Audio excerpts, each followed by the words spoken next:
Edwin Hubble. In 1920 ही notice something. उन्होंने ये नोटिस करा कि यूनिवर्स रैपिडली एक्सपैंड कर रहा है और उन्होंने इसके बारे में एविडेंसेस भी प्रोवाइड करे। इस थ्योरी के मुताबिक यूनिवर्स के अंदर गैलेक्सीज हैं और इन गैलेक्सीज के बीच में स्पेस है जिसे एम्प्टी स्पेस भी बोला गया। इस एम्प्टी स्पेस के अंदर एक फायरवॉल था जो यूनिवर्स के साथ एक्सपेंड कर रहा था फॉर 14 बिलियन ईयर्स तक। बट एक समय ऐसा आया कि जब ये फायरवॉल ब्लास्ट करता है, ये ब्लास्ट इतना बड़ा होता है कि एनर्जी रिलीज होती है जो आगे चल के स्टार्स एंड सोलर सिस्टम बनाता है। After 3 minutes of this big blast the first atom was formed, and after 3 lakh years of this big blast, the universe became transparent because the temperature rise to 4500 Kelvin. और इस big blast या इस theory को बोला गया the Big Bang Theory. After Big Bang, about 4.6 billion years ago, हमारा अर्थ का formation start होता है। There was a destroyed star called supernova, which releases shock waves to the gas, which is dense cloud. ये gas collapse होता है, form करता है solar nebula को। Solar nebula with gravity plus helium and hydrogen led to the formation of sun. This material of solar nebula was clumping together and smash into another which led to the formation of planets. जैसे जैसे earth cool हुआ, heavier material जैसे iron and nickel ये sink करते हैं core तक और ये अर्थ को मैग्नेटिक फील्ड भी देते हैं। After 4.4 billion years ago volcano explode करते हैं और hydrogen, carbon dioxide, nitrogen, methane, ammonia जैसे गैसेस को रिलीज भी करते हैं, लेकिन ऑक्सीजन रिलीज नहीं करता। फिर अर्थ में बारिश होती है फॉर मिलियंस ऑफ ईयर्स। कुछ साइंटिस्ट ये भी कहते हैं कि ice comets and asteroid brought the additional water, लेकिन हमें अर्थ की एज अभी तक नहीं मालूम थी। इन रिलीजियस कॉन्सेप्ट ईरानियन पीस्ट कहते हैं कि 1200 साल का हमारा अर्थ है, लेकिन अशर कहते हैं अर्थ 9 AM को 26 अक्टूबर 4004 BC को बना था। Basically Ussher refer to Greenwich time. लेकिन इंडियन रिलीजन ये कहता है कि अर्थ की एज 2 बिलियन ईयर्स ओल्ड है। But the real age was found by the following methods. First, the radiometric dating. Second, the age of the oldest rock और meteors. इन सब को स्टडी करके मालूम पड़ता है कि अर्थ की एज 4.54 बिलियन ईयर्स ओल्ड है। अब अर्थ बन गया था और कूल भी हो गया था, लेकिन लाइफ फॉर्म इवॉल्व हो रही थी। पर एक बात समझ नहीं आ रही थी कि वोल्केनो इरप्ट अभी भी कैसे हो रहे हैं। तो इसको जानने के लिए जियोलॉजिस्ट एंड जियोफिजिस्ट स्टडी करने लग गए, जो कि स्ट्रक्चर ऑफ अर्थ था। अर्लियर गटनबर्ग विचर्ड बिलीव करते हैं कि अर्थ जो कोर है वो लिक्विड या सॉलिड फॉर्म में है, पर वो लेमन थे जिन्होंने बोला अर्थ का कोर 2 स्टेट्स में है, सॉलिड एंड लिक्विड। जियोलॉजिस्ट को अभी भी ये मालूम पड़ गया था कि स्ट्रक्चर ऑफ अर्थ क्या है, बट वो अभी भी ये सोच रहे थे कि आउटर कोर लिक्विड और इनर कोर सॉलिड में कैसे है। तो इसके 2 रीज़न है। पहला, जब क्रस्ट का फॉर्मेशन हो रहा था तब प्रीमोरिडियल हीट ट्रैप हो गई थी, और दूसरा, रेडियो एक्टिव एलिमेंट इतने हैवी थे कि वो सिंक कर गए और due to heavy load the temperature rises. देखिए, इसको डिटेल में समझते हैं थ्रू डेंसिटी डिफरेंस।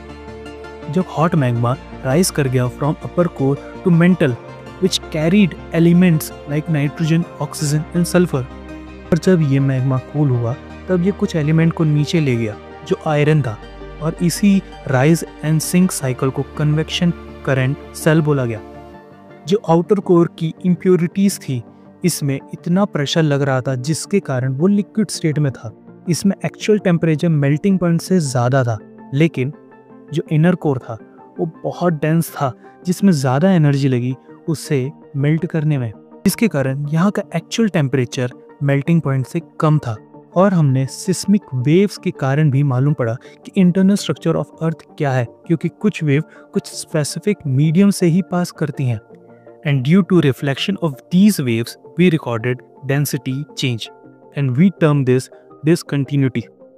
अब जब हमें स्ट्रक्चर ऑफ अर्थ मालूम पड़ गया है, तभी एंटोनियो स्नाइडर इन 1958 में कुछ नोटिस करा कि एप्लेशियन के कोल्ड फील्ड्स एंड ब्रिटेन के पिनाइन माउंटेन में जो कोल्ड फील्ड्स हैं वो सिमिलर प्रॉपर्टीज रखते हैं। Then came the emergence of continental drift theory. इस थ्योरी को समझने के लिए काफ़ी umbrella theory I P Taylor, जिन्होंने 1908 से 1910 के बीच में कॉन्टिनेंटल डिस्प्लेसमेंट हाइपोथेसिस दी। अब ये हाइपोथेसिस और थ्योरी में डिफरेंस क्या है?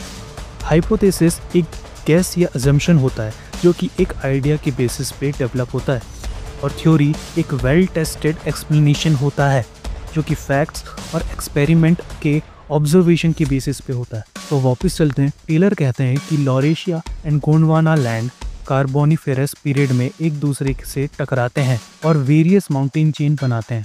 फिर आते हैं एक इम्पॉर्टेंट पर्सन जिनका नाम था अल्फ्रेड वैगनर। 1912 में उन्होंने पास्ट क्लाइमेट को स्टडी करा और पाया 300 से 350 million years ago Carboniferous period में पेंजिया जो ह्यूज लैंड मास था और पेंथालासा जो ह्यूज वाटर मास था, जिसमें पेंजिया ब्रेक होता है और बनता है लॉरेशिया एंड गोंडवाना। ये सब 225 मिलियन साल पहले हुआ और इनके बीच में टेथिस सी थी और ये धीरे धीरे कॉन्टिनेंट एंड लैंडफॉर्म बनता रहा।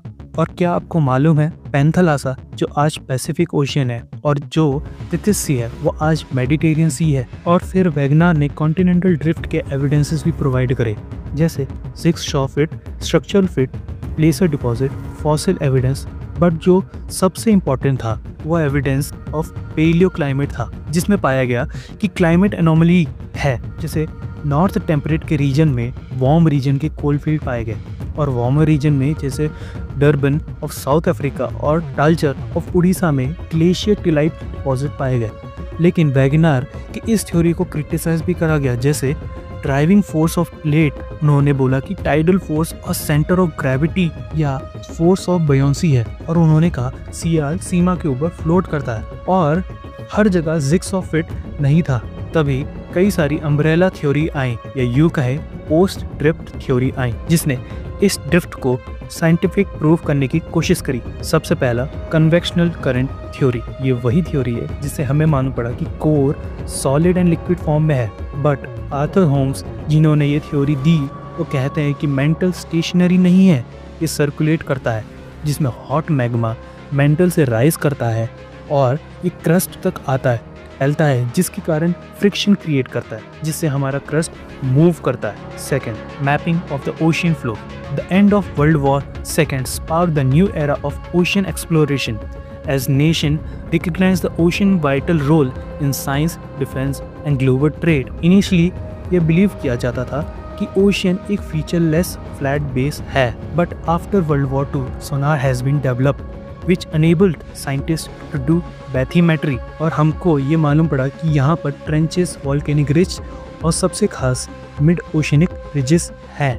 और सबसे खास कि मिड ओशियनिक रिजेस से जितना ही दूर जाते हैं उतनी ज़्यादा ओशियनिक क्रस्ट की एज बढ़ती जाती है। लेकिन क्यों?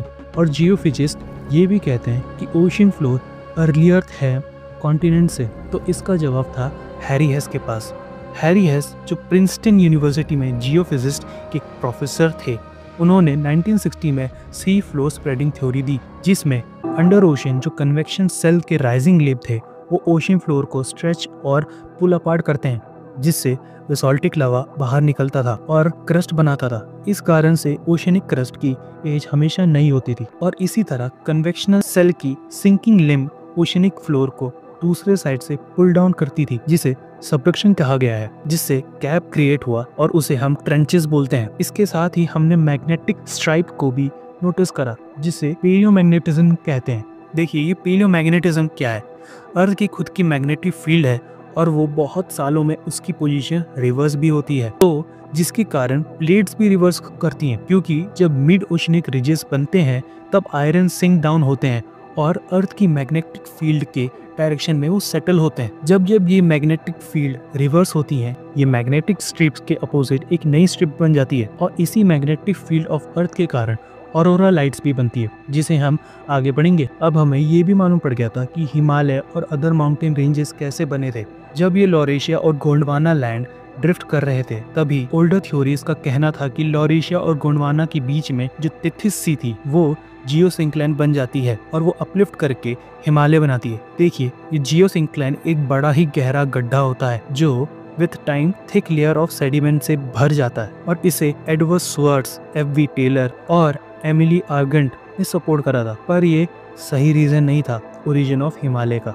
मॉडर्न थ्योरीज के मुताबिक तिथिस सी सबडक्स कर जाता है due to ocean continent collision. Late Cretaceous time में तिथिस सी का कंप्रेशन स्टार्ट हो जाता है और बहुत सारे फरोज भी बन जाते हैं। फिर ओलिगोसीन पीरियड में पेनिनसुलर ब्लॉक और तिब्बती ब्लॉक कोलाइड करते हैं और ये collision north west part of India में होता है। फिर मायोसीन टाइम्स में मिडिल हिमालय अपलिफ्ट होता है जिसमें स्ट्रॉन्ग कंप्रेशन फोर्स लगती है और फिर प्लायोसीन एंड प्लीस्टोसीन टाइम आता है जिससे Shivalik swamp region of middle Himalaya से फॉर्म होता है। और आज भी Himalaya continues to be an active zone. लेकिन नोटिस करने वाली एक चीज थी कि वेस्टर्न एंड ईस्टर्न हिमालय में बहुत बड़े डिफरेंस थे। जैसे वेस्टर्न हिमालय 400 किलोमीटर ब्रॉडर थे और ये हाई एंड स्टीप नहीं थे, लेकिन यहाँ पर हिल स्टेशन ज्यादा थे और ये कोल्ड एंड ड्रायर था। पर ईस्टर्न हिमालय 150 किलोमीटर नैरोअर है और ये हाई एंड स्टीप भी है और ईस्टर्न हिमालय रेनियर और वेटर भी था। लेकिन ऐसे डिफरेंसेस क्यों? क्योंकि हिमालय एंटी क्लॉकवाइज डायरेक्शन में कोलाइड करा था यूरेशियन प्लेट को, जिससे ईस्टर्न साइड हायर थी compare to western side. Similarly life form भी डेवलप हो गए थे और ये life form through biotic interaction ये माइग्रेट और इंटरेक्ट करते थे। But how they migrate such a long distance where ocean are between the continents? They migrate through passes. Before Ice Age, north America में एक भी हॉर्स पिग, शीप्स और गोट नहीं थे। तो ऐसा क्या हुआ? During Pleistocene ice age Asia और नॉर्थ अमेरिका लिंक हो जाते हैं, जिसे बेरिंग स्टेट भी बोला जाता है। सिमिलरली ऐसे बहुत सारे पैसेज थे जैसे Drake passage, isthmus of Panama, Lemuria and etcetera. और Australia got separated from Gondwana before the evolution of large carnivorous mammals. That's why Australia old life form को अभी तक प्रिजर्व करता है। ओल्ड लाइफ फॉर्म जो कि थे मार्सुपियल्स जो अपने बच्चे को अपने काउच में कैरी करते हैं, जैसे कैंगारू एंड वॉलबी, और मोनोथर्म्स वो मैमल्स जो अंडे देते हैं जैसे लाइटिपस। Again with this migration some changes has been noticed to humankind, which is northern lights. Because of geomagnetism, Earth magnetic field exhibits dipolarity, जिससे सन अपनी टाइनी चार्ज पार्टिकल जो सोलर विंड है वो रिलीज करता है और अर्थ की मैग्नेटिक फील्ड उसे डिफ्लेक्ट करती है। लेकिन कुछ सोलर विंड अर्थ के एटमॉस्फेरिक गैसेस से मिलकर रिएक्ट करके लाइट बनाती है। इससे डिफरेंट लाइट शो होती हैं जो डिफरेंट गैसेस के कारण रिएक्ट करके बनती है, जैसे ग्रीन जो ऑक्सीजन के रिएक्ट के कारण बनती है और रेड जो हायर एल्टीट्यूड ऑक्सीजन के रिएक्ट के कारण बनती है, और पर्पल या ब्लू जो नाइट्रोजन के रिएक्ट के कारण होती है। बट अर्थ की ये मैग्नेटिक फील्ड कैसे बनती है? देखिए, आयरन जो कोर में मेनली है और उसके सराउंडिंग में आउटर कोर है जो फ्लूइड है, इसके कारण मैग्नेटिक फील्ड अर्थ की बनती है। जैसे कि हमने पहले भी पढ़ा था कि ये इलेक्ट्रिक फील्ड हमेशा रिवर्स करती है। इन लास्ट 4 इयर्स 4 रिवर्सल हुए, जैसे ब्रूंस नॉर्मल जो 22,000 ईयर्स पहले हुआ था, माटोयामा जो 0.5 मिलियन ईयर्स पहले हुआ था, और गॉस एंड गिलबर्ट जो 3 और 4 मिलियन ईयर्स पहले हुए थे। बट इस रिवर्सल का रीजन क्या है? वो है interaction of lithosphere plate to core. जानने की बात यह है कि अगर लिथोस्फेयर प्लेट मेंटल तक पहुंचे तो डिसरप्शन छोटा होता है, जैसे माइग्रेशन ऑफ मैग्नेटिक पोल्स। लेकिन अगर लिथोस्फेयर आउटर कोर तक पहुंच जाता है तो डिसरप्शन बहुत बड़ा होता है, जिसे रिवर्सल ऑफ मैग्नेटिज्म भी होता है। But because of this aurora lights लोगों के बीच में ये कनेक्शन बढ़ाता है, क्योंकि मैनी ट्रेवलर्स बोलते हैं कि नॉर्दर्न लाइट जो देखने में एक लाइफ चेंजिंग मोमेंट होता है, it stimulates creative thinking and emotional depth. Ancient people aurora को मैसेज समझते थे फ्रॉम गॉड्स या sign of afterlife. In the end 4.6 billion years पहले पृथ्वी सिर्फ एक धूल का गोला था। आज ये हमारा घर है और जैसे पृथ्वी ने बदलाव देखे हैं वैसे ही हम भी हर दिन नए रूप में ढलते हैं। The earth has seen everything, creation, destruction and rebirth. अब हमारी बारी है इसे समझने की और संभालने की। Thank you.